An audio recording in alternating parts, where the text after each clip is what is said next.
Hello and welcome to everyone that is jumping on. How are you today?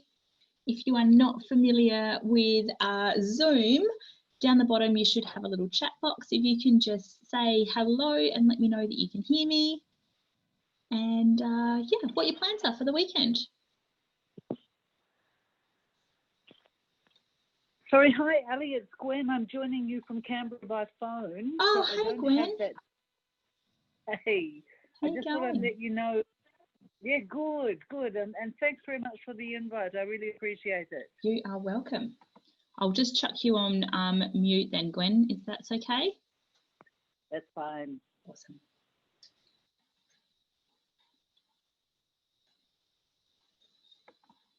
Yes, happy Friday, Tara. Very good. Free Pour Friday here in the Nitschke house. After this, I think. What do you have planned for your weekend? If you're just arriving, jump on in. You are welcome, Michelle. Jump on in, say hello, let me know that you can hear me. If you're not familiar with chat, if you hover your mouse down the bottom of the Zoom screen, you should see a little box there that says chat. Open that up and say g'day. Let me know where you're dialing in from and what you've got planned for your weekend. If you're here in Adelaide, the sun is shining, at least for now, so it's pretty nice to see that after a few days of fog. Joe, my voice is back, although I can't guarantee that there won't be a few coughs along the way, so apologies in advance for that. But yes, I lost it for 3 solid days, and turns out I actually use my voice quite a bit. The kids had an absolute field day not being able to listen to me ask them to do things. Hello, Gillian, how are you? Yes, Rochelle, you're from Adelaide here too. Awesome. Very cool. Yeah, dinner with friends. Dinner with family over the weekend. Oh, that'll be nice. We're so lucky, aren't we, in Adelaide, that we actually can do that and have friends and have dinner and have people over. Dinner and wine sounds like the perfect weekend, Joe. Hello. So if you are just arriving, thank you very much for your time on a Friday afternoon. But just jump into the chat. If you're not familiar with Zoom, the chat box is down the bottom, and say hello. Let me know that you can hear me and let me know where you're dialing in from and also what you're doing this weekend, what your plans are. That would be great. I'll just give people a few minutes. Thank you to you that are here on time. That is amazing.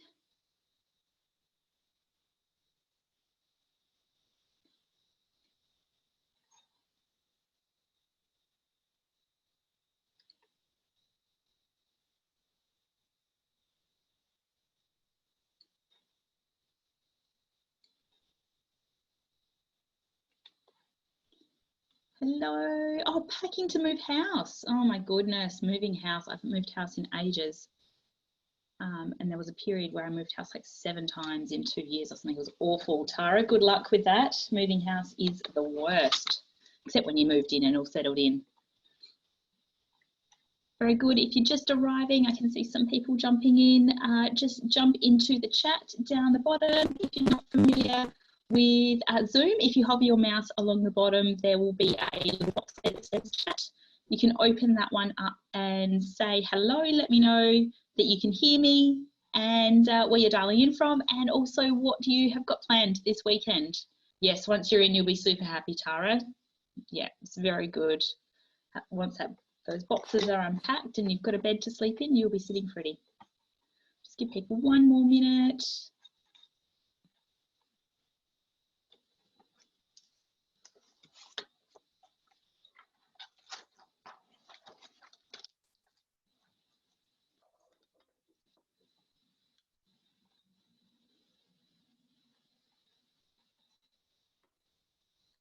Who else has popped in here? If you've just arrived, thank you, but jump into the chat box and say hello. Let me know where you're dialing in from and what you have planned this weekend. I'll just untangle my cord so it doesn't twist around.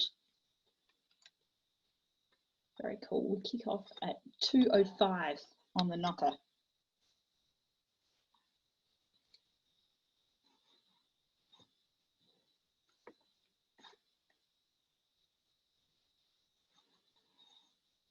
Oh, I did. Hello, how are you? All the way from Mount Gambier, beautiful. Ah, so Tara's packing and you're unpacking. How funny. Must be the time to move. At the moment. Very good. Thank you, Odette, for being here. Beautiful name. You know I like it already. All right, it is 2:05. Let's get this party started. So thank you very much for your time on a Friday afternoon. I don't normally run a webinar on a Friday afternoon because, well, it's Friday afternoon and we've got better things to be doing. And I also wanted to thank you if you're going to come on Monday when I completely lost my voice. As you can tell, it is back in action. It's not at 100% yet, so apologies if there's any coughing or spluttering that happens over time, but you know, we're here, we're doing it, we're getting it done, and done is better than perfect every day of the week. So you may or may not be familiar with what I do, but we're here today talking about planning for a courageous conversation, and I just definitely wanted to thank you for your time today. So what we're going to be going through is actually learning about planning for a courageous conversation. What will happen when you start recognizing that you can start putting this framework into place for pretty much every single conversation that you want to have. Although we're specifically talking workplace, I have it on good authority from many of my clients and people that have attended courageous conversations in the past that they've tried it out at home and it has worked for them as well. But I'll be talking specifically courageous conversations in the workplace, in a work setting. So 3 things that I wanted to let you know about today is I am pretty relaxed with my delivery and the way that I do these online things.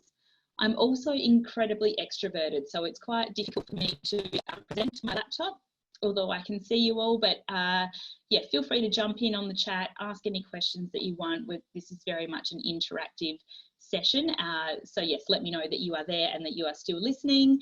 And we've also got this time together today. So I'll give you what I've got, everything that I can fit into the next 55 minutes, 53 minutes. And if you need any more information at the end, let me know. I'll point you in the right direction for that. So I can see on my screen that my video keeps pausing. Is it pausing for you guys as well? I think I'm buffering or something. Just let me know in the chat if you can hear me or if I need to go and do something with the internet. Sound is a bit crackly. Okay. Let me just quickly.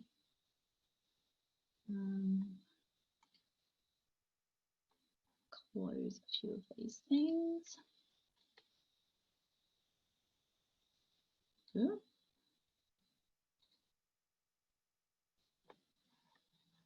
Very cool. Hopefully that has slight buffering. Okay, we'll do the best that we can with what we've got, but apologies, I've just closed down all of my Googles. And do you still have my screen or did I close that as well? No, I think you still got that. Very cool. All right, we'll carry on. I've now closed my million browser screens. So one of the first questions, and use the chat box here as well. So I'd love to know, why do you want to be able to communicate better at work? What is it that drove you to click accept or rock up here today? I know it's Friday afternoon, 2 o'clock if you're here in Adelaide, so we are getting right for the wind down. But what is it that makes you want to, excuse me, be able to communicate better at work? Just put that in the chat for me, please.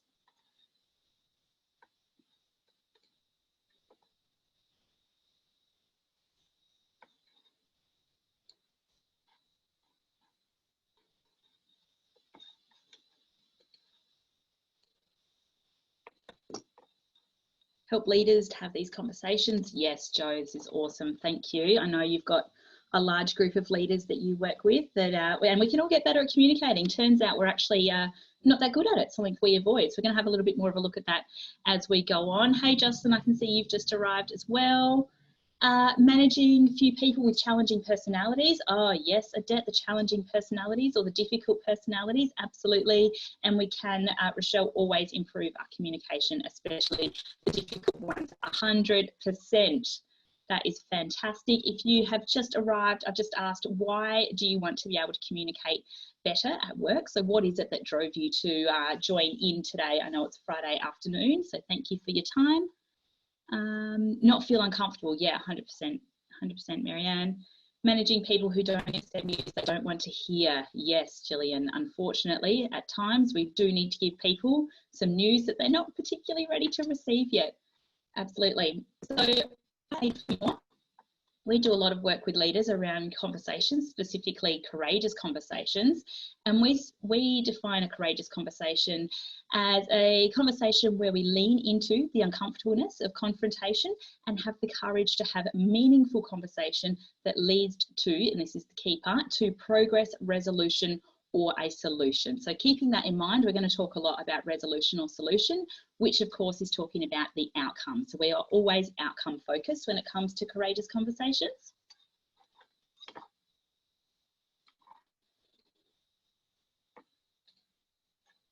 Very good. So one of the things that I see that happens time and time again when it comes to courageous conversations, or one of the things that I see that doesn't happen when it comes to courageous conversations, is that we are stuck in this void of avoidance. You know, we don't want to upset anyone. We would rather tread on eggshells and avoid having a tough conversation.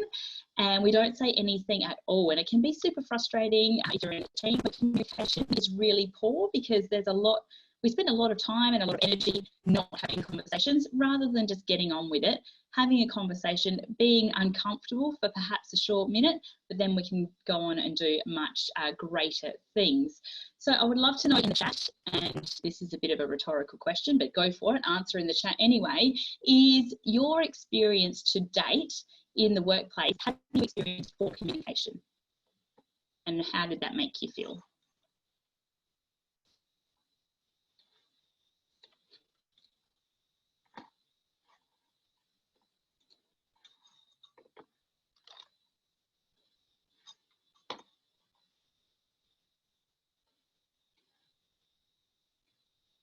Yeah, dumbing down messages made me feel patronised. Oh, isn't that annoying? Ugh.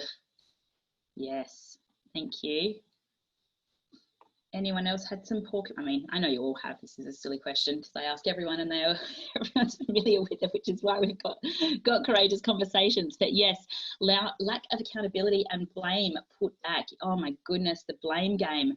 I'm not sure if you're familiar with Brené Brown's work, Joe, but have you seen the little snippet on blame that she does around what blame is with the cup of coffee, and she goes to blame her husband because, yeah, anyway, I'll send you the link if you're not familiar with it. But oh my goodness, yeah, you're saying, yeah, the blame game is real. Mixed messages, oh my goodness, yes, Tara, that can be so frustrating when you're thinking one thing and getting told the other. Awesome.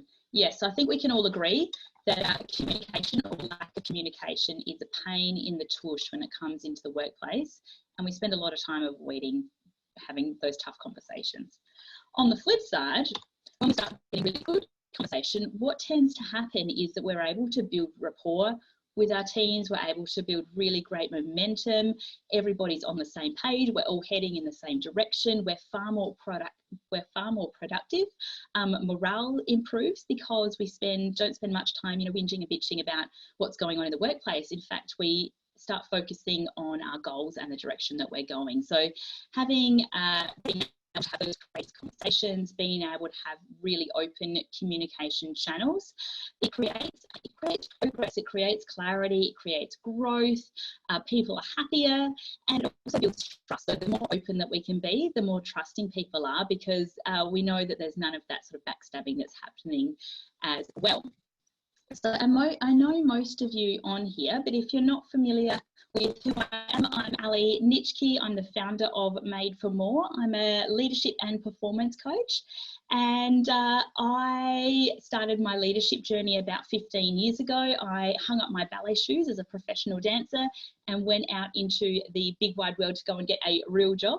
And I rocked into my local credit union. I lived up in the Adelaide Hills before it was highly populated, and asked for a job. And back then it was a time when you could actually just go in and get a job. So it was pretty easy. As time went on, I absolutely loved it, loved working with the team there, loved the culture of the credit union, and sort of really sunk my career into banking and finance, as is usually the way when you're doing really well. I got promoted again and again and again, and before I knew it, I was handed the keys to go and open up my own office, and off I went with my ponytail in my early 20s, ready to recruit my team, and had the opportunity to recruit a really great team. It was brand new, so I got to hand select them, which was great. In fact, one of my team members is now my husband and has been for 13 years. So I do like to joke that I started this whole relationship with us and I recruited him in the first place. So I do remind him of that occasionally. But what was so great about this team and being able to hand select it is we could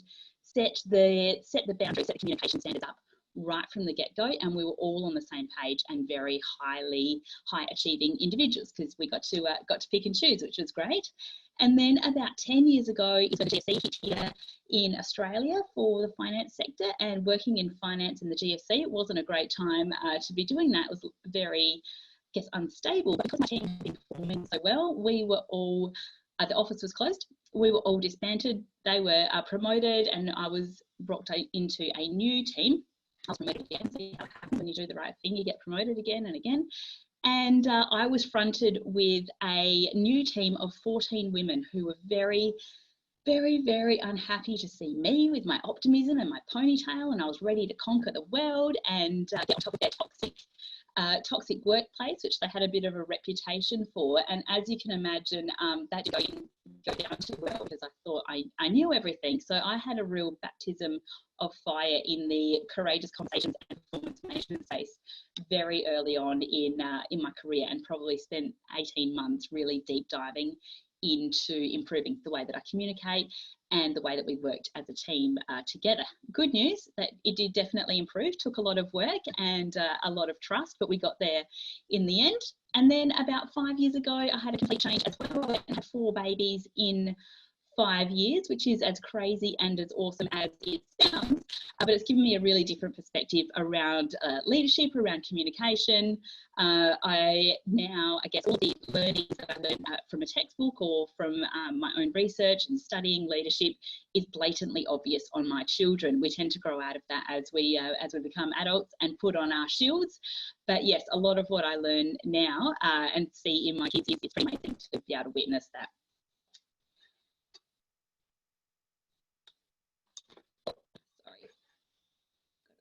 Got a frozen thing. So the reason we are talking about courageous conversations today, and this is from a recent study that was done by Harvard University, is that 67% of managers are uncomfortable talking to those that they manage. Now, I'm not sure about you, but for me, that is a significant amount of people leaders that don't actually feel comfortable talking to the people that they manage, which is fundamentally most of their job. I would argue, and this is biased, of course, because I love courageous conversations, is there is not many things that can't be solved with a courageous conversation. We just need to get better at having these courageous conversations and recognising when we need to have them. So what normally happens when it comes to any kind of difficult personality, tough conversation that needs to happen, is we avoid it and avoid it and avoid it. Perhaps we might make a few remarks, but we never actually get to the crux of the problem. Usually something else happens, there's some kind of event, and the next minute is HR gets the call up, and it becomes a HR problem rather than a leadership problem. And I've worked with leaders and as a leader for 15 years, and I know that communication, performance management is not a HR problem, it's actually a leadership problem. So we need to start really taking responsibility of ourselves. I can see you nodding there. Really taking responsibility for ourselves as leaders and start getting better at this stuff and stop pushing on to HR. Let me know if you would agree with that, or if that is brand new news to you.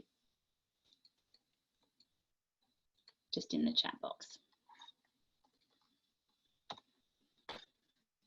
So one of the biggest problems that I think is happening, hooray, it's leaders' responsibility. It absolutely is. You would agree. Yes, we are all on the same page. I'm glad you mustn't be in that 67%. That's good that you're here. But one of the biggest problems that I think is happening today in terms of communication is that we're in this time of texting, tagging, tweeting. It's really easy to communicate with people, but we don't actually communicate, as in it's not a two-way dialogue. We've actually, as a society, we're losing our ability to have meaningful and effective conversations. And when I'm saying effective, I mean that it actually goes somewhere. So we talked about I made a joke about the weather earlier when you first jumped on, and we've come to either texting, tagging and tweeting, or we're having really shallow conversations that don't actually lead us anywhere. And the real conversations that we should be having in real life, or, vocally, we're leaving it to an email, or even worse, we're leaving it to like a blind carbon copy, BCC, and that's where the real problem is for communications. So now more than ever, particularly in the last few months, is we're working in this heightened state of uncertainty. So we don't have the convenience of, you know, normal business as usual. We can't just stand up and put our head over a partition. Definitely not. Don't go into anybody else's space, that's for sure. But we don't have the ability to have those conversations anymore like we used to. It's changed even in the last five months. A lot of our workplaces are transitioning to online. There's a lot of uncertainty around what people are doing in their own jobs and how we're managing this new working from home workplace, returning to the workplace, whatever the new normal happens to be for you. And we need to get much better at communicating in a way where we're actually passing the message on to the people that we're communicating. So whenever it comes to communication, it is the sender's responsibility, not the receiver's responsibility. More often than not, as leaders, we're the sender. So we actually need to get much better at it. We can't just go around assuming that people know what we mean. No one's a mind reader, unfortunately. And I read an interesting study in preparation for this, and it was that we spend on average about 40 weeks in the workplace. That's a pretty standard working week. And during that time, it's estimated that we avoid a conversation of some variety every 7 minutes. So this results in sick leave, stress leave, plus also the impact that it has outside of the workplace, you know, on our families. I'm not sure about you, but I've certainly spent many a night talking to my husband about stuff that's going on at work, and also impacts our well-being, and we're starting to recognise that now more than ever with accessibility to things like healthcare statistics. And it's also interesting, I still need to do some research on this stat, but it's estimated that in terms of productivity cost, avoiding courageous conversations or tough conversations is around 1.4 billion worldwide, which is a massive, massive dollar problem, just because we don't want to, you know, feel uncomfortable for a little while.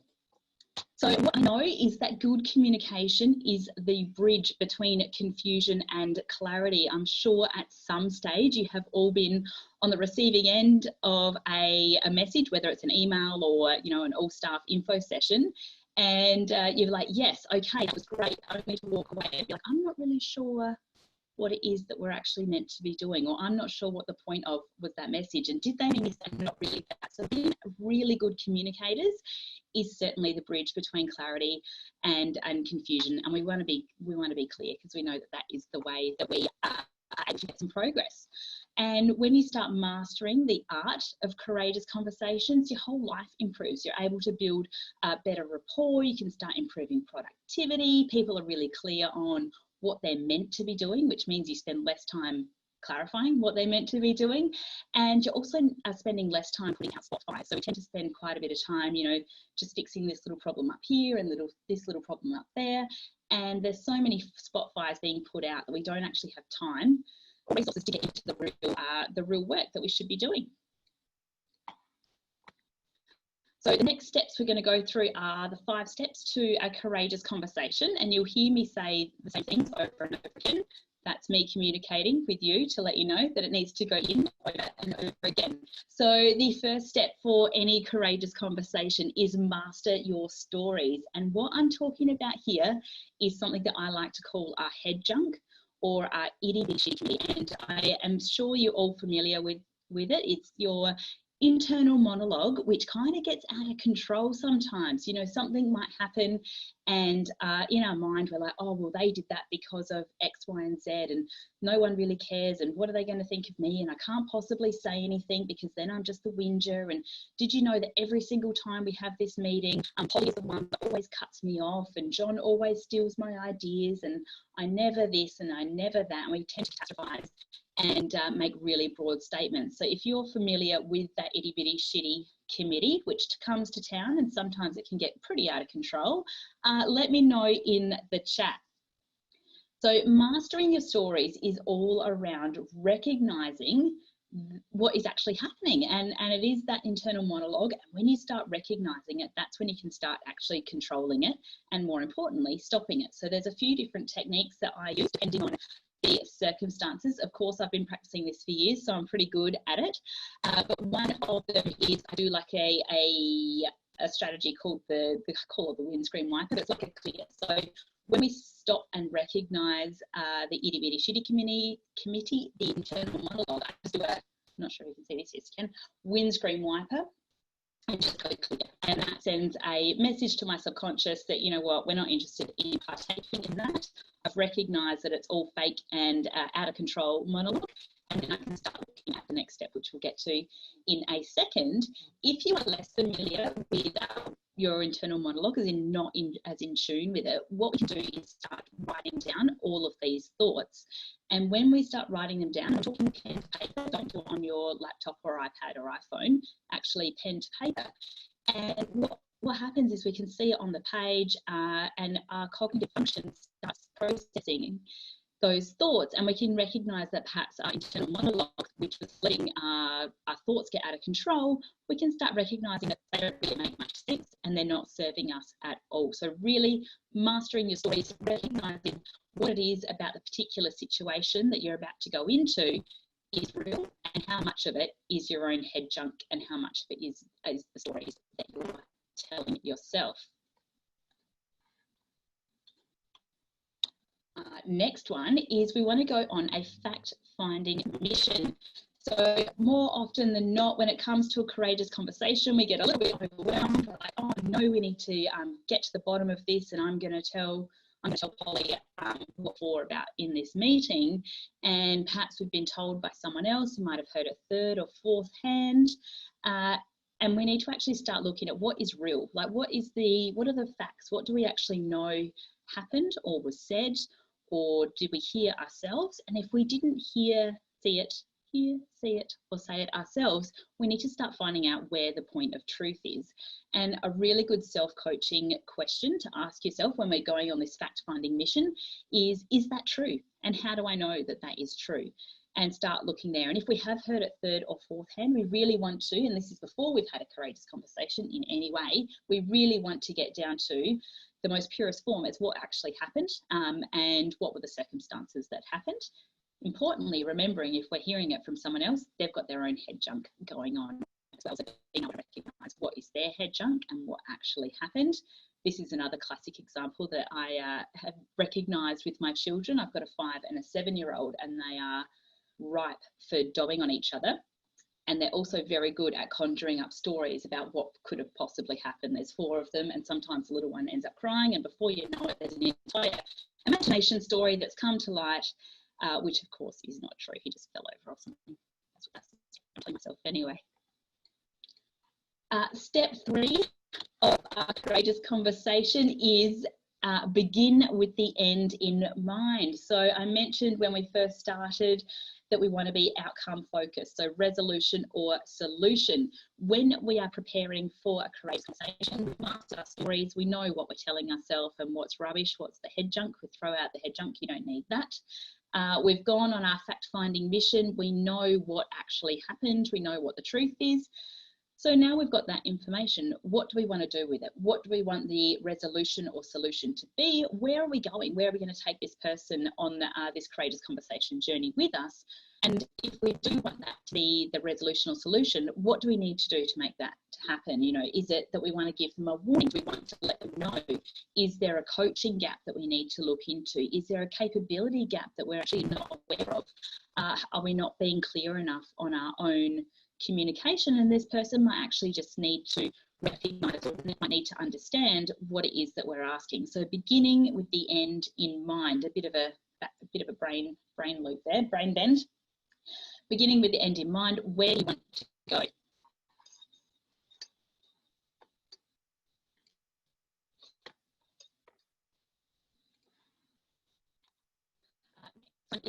Plan it out. So once we've got mastered our stories, once we have found our facts and we are beginning with the end in mind, we know what the outcome is, we can actually start planning out the conversation. So part of this is, do you have your stories in check?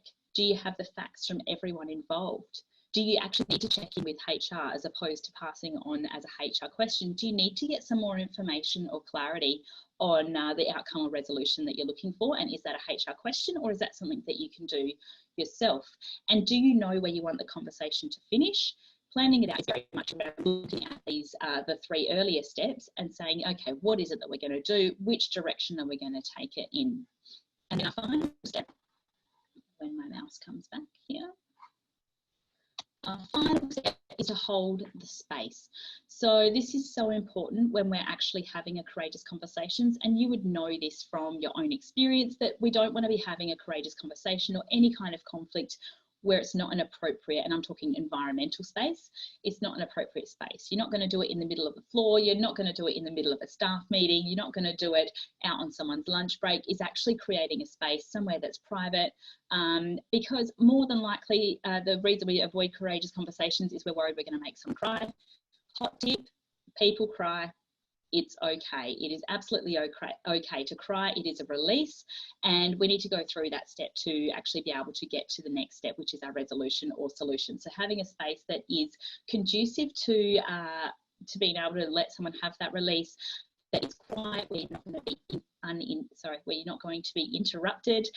If you know the person, and you should, if you're going to be having a courageous conversation, you will have a fairly good idea of what the reaction is going to be.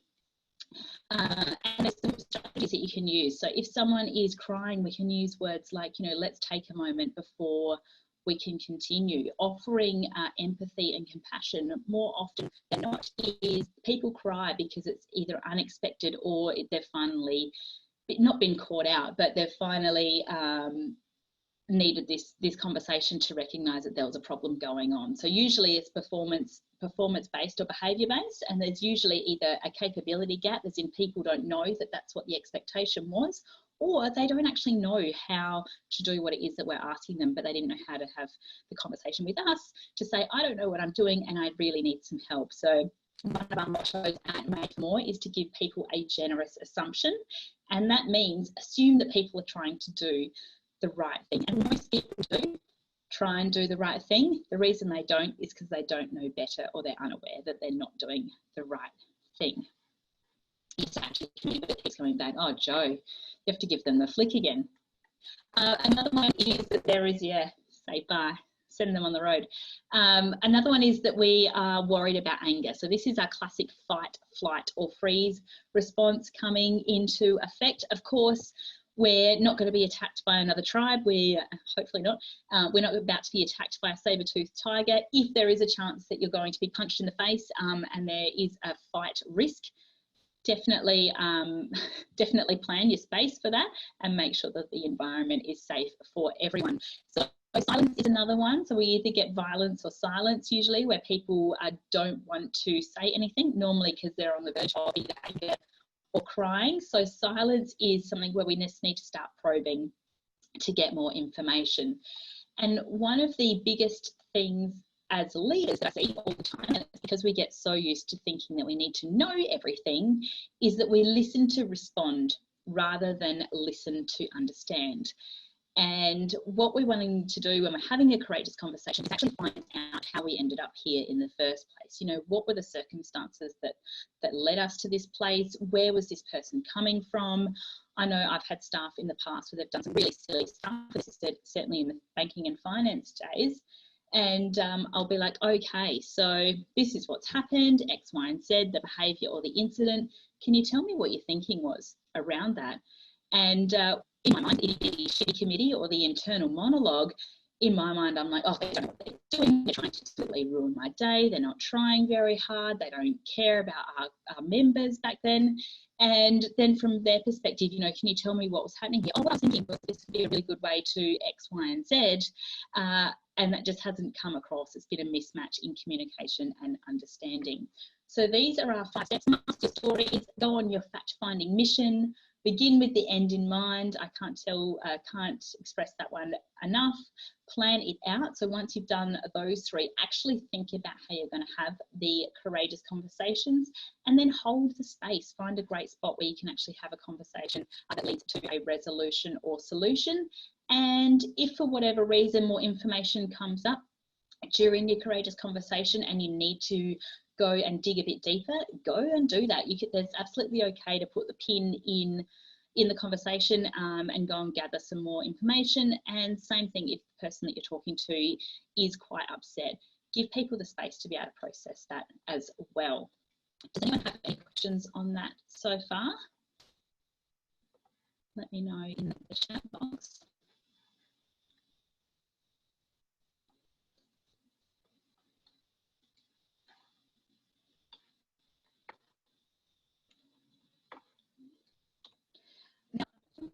this little clip art picture here. Sorry about that.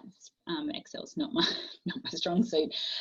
So what we've got here, and I'm sure you can all agree, is that communication is so important to be able to have a functional relationship in the workplace. So let me know if you would love to improve the way that you talk, or perhaps you've even got a leader that you would love to improve the way that they communicate at work as well. Just chuck, I make it sound easy. I've been doing this for so many years now.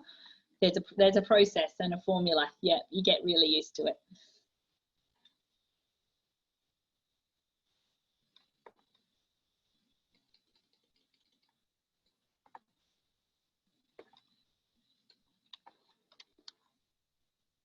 So it's interesting you say that, because what most people think, as particularly leaders, is that, you know, you might be thinking that I make it sound easy, and I do, because I've had lots and lots of practice, and that's what it is. You know, courage is a muscle that we need to keep using to get stronger and stronger. It's not something that you can store up and just hopefully it pops out one day. It doesn't work that way. We do need to practice it all the time. Leaders can lack self-awareness of their approach and impact 100%. They can. Yeah, that's a big problem, is that people don't, leaders don't actually recognise that they need to do the work on themselves, definitely. So what sometimes we're thinking as leaders is that, you know, we don't know how to navigate that, and that's certainly how Courageous Conversations ended up coming to be, is that I spoke with leader after leader who didn't know how to have a tough conversation, didn't know how to deal with the difficult personalities, and you might be feeling that maybe it's a little bit too tricky, that you don't have receptive staff, you haven't built that, and this is all very much a learned and practiced skill that you will build over time with more and more practice, and it becomes a lot easier. I haven't had a problem with confrontation for many years now, and I'm sure that that is because in my early days I had to spend so much time having tough conversations that I just got really good at it. And when we start focusing on the behaviour rather than the person, we're able to untangle our emotions from the situation, and that makes it a lot easier as well, because when we start talking about behaviour or actions rather than the person, we're able to kind of get to some kind of resolution or solution. Normally we can fix a behaviour, we can change a behaviour, normally we can fix or change an action. We want to steer clear from trying to fix the person, because there's nothing wrong with the person, but it's unclear in some capacity as to what is going on. So being able to exercise that generous assumption, which I heard many years ago and I'm such a fan of, is being able to exercise that generous assumption and assume that people are trying to do the right thing, but just somewhere along the way we've got our wires crossed. You might also be feeling as a leader sometimes that you get stuck between a rock and a hard place, and that can certainly happen in the middle management. If you're a senior manager, you might be getting some messages coming from your supervisors, and you might also be getting some messages from your team, and you're stuck in the middle and you don't know where to go. And that is so familiar and so common. So courageous conversations actually work both ways. As a leader, we'll have courageous conversations with our staff, but we also sometimes need to have courageous conversations with our own leader, and being able to practice this day in and day out and get really good about what it is, resolution and solution focused, always focused on the outcome, means that we're able to articulate and navigate how we want these conversations to unfold with our own leaders. So sometimes we do get, excuse me, stuck between a rock and a hard place. Sorry if that was right in your earbuds. But courageous conversations is definitely a way that we can navigate our way out of it, and certainly get a hold of your own head junk and that itty bitty shitty committee, and recognising that more often than not we've catastrophized something and turned a small problem into a rather large problem, all in our mind. And when we start getting a handle on that, these things become so much easier. So really being able to separate the emotion from the behaviour or the action is critical in this one. So another question for you, and you can put this in the chat box. It's Friday afternoon, 2:39 on a Friday, free pour Friday to you. But why did you show up today? So what is it that you wanted to get out of today? Is it that you're sick of banging your head against a wall? You know, you've said the same thing 100 times and still no one is listening to you, and the message is just not getting through. And I hate to tell you, but it is definitely you and not them. As a communicator, the responsibility all lies on the sender rather than receiver. You know, do you have someone in your team that, you know, is just not meshing well, or they're just not getting something, or perhaps they're stirring the pot a little bit and you need to have a conversation with them, but there's something that you just can't quite pinpoint? You know, what is it that brought you here today? Let me know.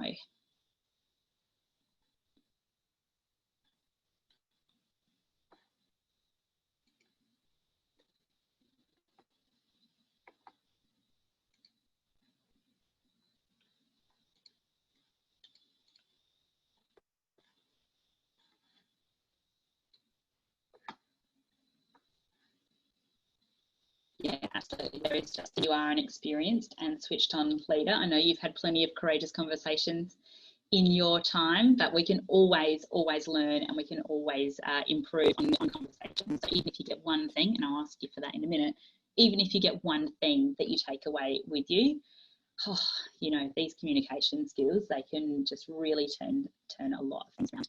Yeah.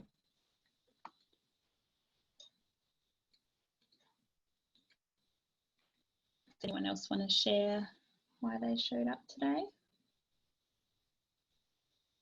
Because you emailed me, Ali, and you lost your voice and you needed someone to rally. Yes, planning for leadership development along with building your own capabilities. Awesome. Love it. Trying to manage the relationship between, yes, are you the rock?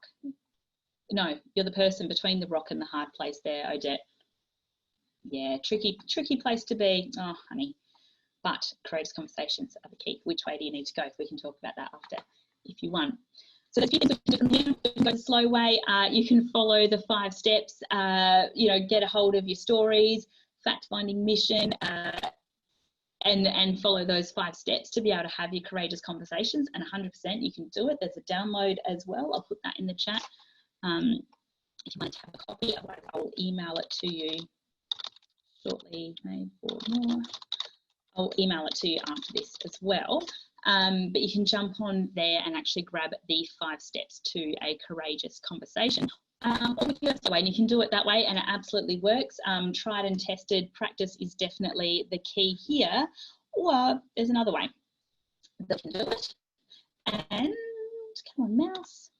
That is, you know, actually go the fast track and start really digging deep on building your courageous conversation skills and capability, learning to master the art of courageous conversations, learning how to have those tough conversations, unpacking the framework, looking at the principles, follow the models. We've got a courage model, which is nearly complete, ready for the next masterclass, but really digging deep around courageous conversations and accepting that as a leader, courageous conversations are part of your responsibility. It might not be a popular thing, but it is definitely your job there. So with courageous conversations in the workplace, you've probably seen this image. It's one of my favourite. There's a masterclass that I've developed. I'll tell you a little bit about it in a moment. It's not for you if you're not ready to get uncomfortable. You know, if you're really happy just sort of sliding under the radar, it's not where you want to be. It's not for you if you're just happy accepting the status quo. I'm a big disruptor and have been my whole life. Thanks for that, Mum, for teaching me those skills. But yes, I've definitely been a big disruptor. So if you're happy accepting the status quo, courageous conversations, probably not for you. And if you think that change will never happen and this is just the way that things are, which is at a cultural level, courageous conversations are not for you either. So you might be wondering how or why courageous conversations came to be. So I'll tell you a little story. When I was about 8, I was quite a naughty child, got in quite a bit of trouble, also had a large family. So I've got 2 sisters and a brother. Both my parents were together. And I, one day, year 8, I was, not year 8, I was in this class, and I was the star of the day. So this was back in the time when you actually had to earn star of the day as opposed to being given it, which seems to happen these days. And we used to have dinner at the table every single night after work and school, and we were doing lots of ballet. back then as well. And my mum, so this was in the 80s and 90s, and my mum was a scientist here in Adelaide. She was a female scientist, worked for CSIRO, professor or whatever that happened to be at the time. And, you know, there was only one of her in Australia, a plant virologist. And she loved her job. She was incredibly talented at her job, but she worked in very much a male-dominated industry and a male-dominated team. And every single night after work, we'd have dinner around the dinner table, and it would always be her talking about the problems that she was having at work with the team, how she didn't like her boss, she didn't like the people that she worked with, no one listened to her, she got cut off in meetings, etc., etc. I was 8, it sounded like it went on for 2 hours, it could have gone for 20 minutes, whatever it was. In my 8-year-old mind, it took a really long time.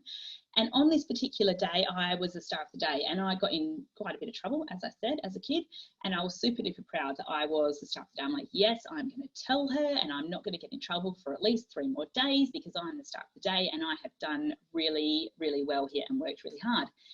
That particular night, she had also had a particular bad day, and for the entire dinner, I could not get a word in to say I was the star of the day. Instead, we had to listen to all of the horrible things that she had to deal with at work. And my little 8-year-old mind was like, why wouldn't she just say something? You know, why doesn't she's so good at her job, and I know that she's one of the best people in the country, and why doesn't she just stand up for herself? And of course, now I know that back then you probably would have got fired. And I guess that's sort of what stemmed this confrontation and not walking on eggshells. I think that courageous conversations are so important in the workplace for productivity.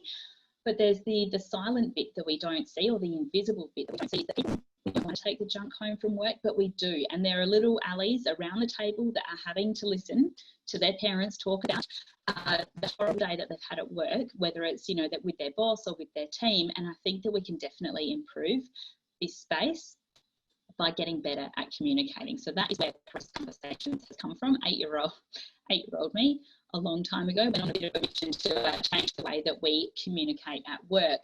So you may have seen, if you've been hanging out on LinkedIn or Facebook, that I do run a Courageous Conversations Masterclass. So recently I did some work with a state department here in Adelaide, and there were people, it was meant to be face-to-face, but of course, COVID, we did online. And what was really interesting to me is that we were able to get people from Whyalla, Port Augusta, Port Lincoln dial in to this session that I was meant to be running just for the Metro, and opened up this access to people that were in greater Adelaide, which was really cool.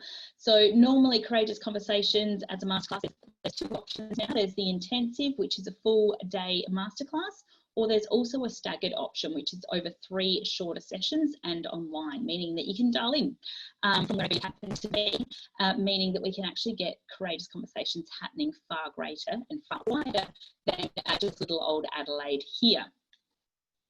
So the cost for Courageous Conversations Masterclass is $670.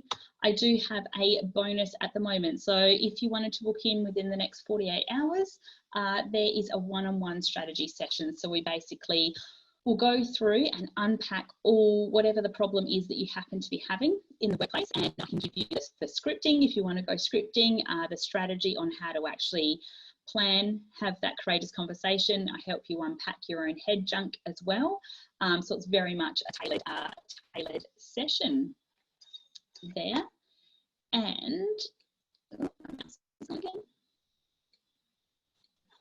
if you are interested in that, you can let me know and I can send you the link. Otherwise, I have got a link here, and you can jump on a call and we can talk about how courageous conversations and how it will fit in with your workplace. I know that this might be something that you might be interested in if you're stuck in between your manager and your team. It's a pretty tricky place to be.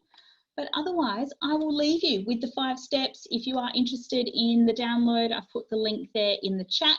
If you would like to learn more and go deep, go wide on courageous conversations and mastering the art, please let me know. There's a couple more of these sessions for this year before we wind it up. And I want to thank you so much for your time. If you wanted to leave me with one takeaway that you got from today's session in the chat box, that would be amazing. Thanks, Marianne.